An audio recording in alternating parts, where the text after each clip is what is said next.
আসসালামু আলাইকুম। কেমন আছেন সবাই? আচ্ছা, সর্বপ্রথম বলেন তো আমরা কি মানুষ? আচ্ছা, আমরা যদি মানুষ হয়ে থাকি তাহলে আমরা একটা মানুষের সাথে এতগুলো মানুষ কিভাবে এইরকম নিষ্ঠুর অমানবিক অত্যাচার করতে পারি? গত রাত্রে আমি একটা একটা কাহিনী শুনে আমি এত কষ্ট পেয়েছি, এত খারাপ লাগছে, ভাষায় প্রকাশ করতে পারবো না। এই যে মৌমিতা, এই ডাক্তার, ভারতের পশ্চিমবঙ্গের আরজে মেডিকেল কলেজের ডাক্তার। তিনি টানা 12 ঘন্টা ডিউটি করে তার যে রুম আছে রুমে বিশ্রাম করছিল। তো সেইখানে তিনি বিশ্রামরত অবস্থায় কয়েকটা লোক তাকে ধরে তার সাথে অনেক অনেক খারাপ কাজ করছে।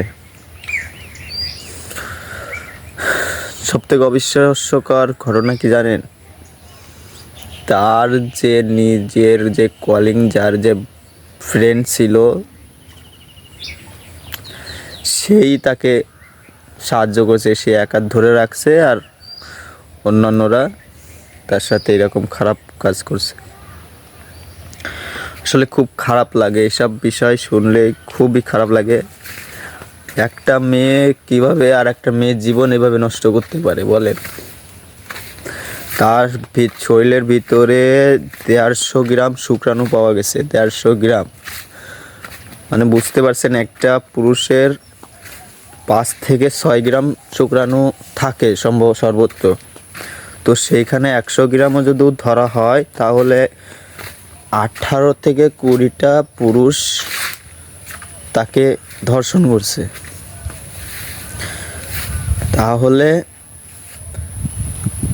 যেখানে আরও 50 গ্রাম বেশি, মানে 150 গ্রাম, তাহলে বুঝতে পারছেন যে কতগুলো পুরুষ মিলে তাকে টানা ধর্ষণ করছে।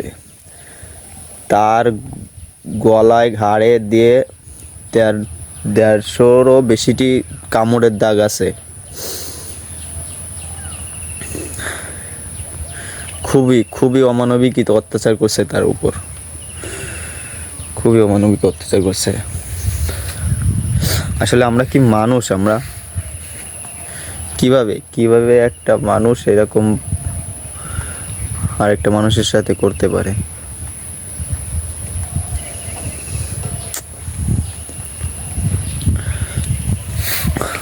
সবাই ভালো থাকবেন।